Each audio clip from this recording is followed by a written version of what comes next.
So we've been talking about linear equations in standard form in a previous video.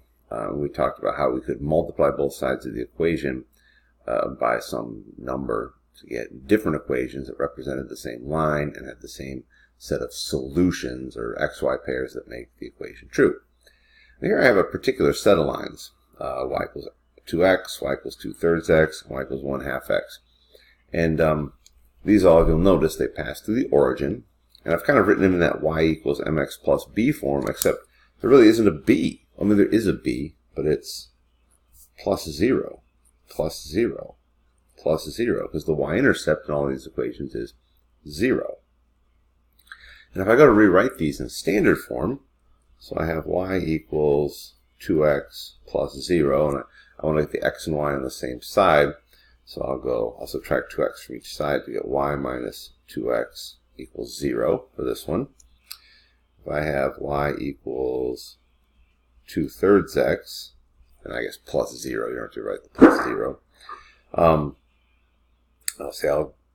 bring this over here, and I'll go y minus 2/3 x equals 0. And then to get rid of the fraction, which is kind of usually you do that in standard form, I'm going to multiply both sides of the equation by 3. But notice, y times 3 is 3y, 2/3 x times 3 is 2x, but 0 times 3 is still 0. That doesn't scale up or down, it stays the same. Over here, I've got y equals negative 1/2 x, so I'm going to, I'll put the plus 0. I'm going to add 1/2 x to each side, so y plus 1/2 x equals 0, and then I'm going to multiply both sides of the equation by 2 to get rid of this fraction. I get a 2y plus, not 2, just regular 1x equals, and still 0, because 0 times 2 is still 0.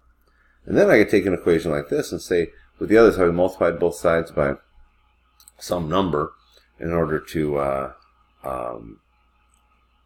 just like kind of, I guess for lack of a better term, scale them up or down. For example, here I could multiply both sides by 2,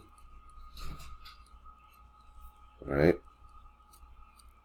And that gives me 6y minus 4x, but 2 times 0 is still 0. So you can see it better.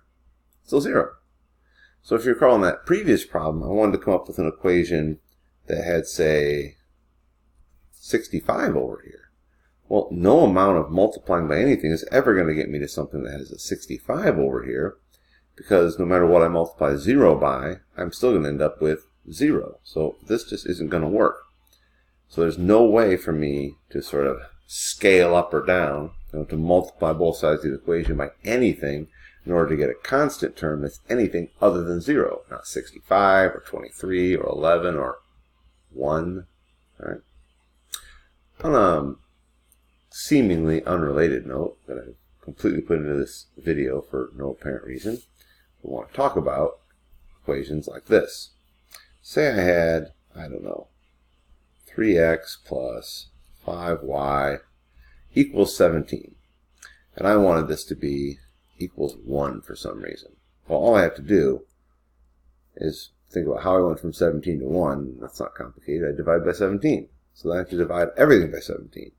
So 3x becomes 3 over 17x. And 5y becomes 5 over 17y. And let's see, maybe I had 23x minus 11y equals 15. And I wanted that to be equals 1 in the end, for whatever reason. Oh well, how did I get from 15 to 1? I divide by 15, so I just have to divide everything by 15. So it'll be 23 over 15x minus 11 over 15y. And notice when I say divide everything by 15, I didn't actually do any division here because 23 is not divisible by 15. I don't want to resort to like weird decimals, and so I just write it as a fraction. So 11 over 15 means what I would get if I actually divided 11 by 15, but since I'm just too lazy to do it, or I'm going to let someone else do that work, I'm just going to write it as a fraction. Same up here. 3 isn't divisible by 17, so I'm not going to actually do the division, and that would be a repeating decimal with probably like a bajillion decimal places before it even repeats, so it'd be a mess, 3 over 17. You can look it up yourself.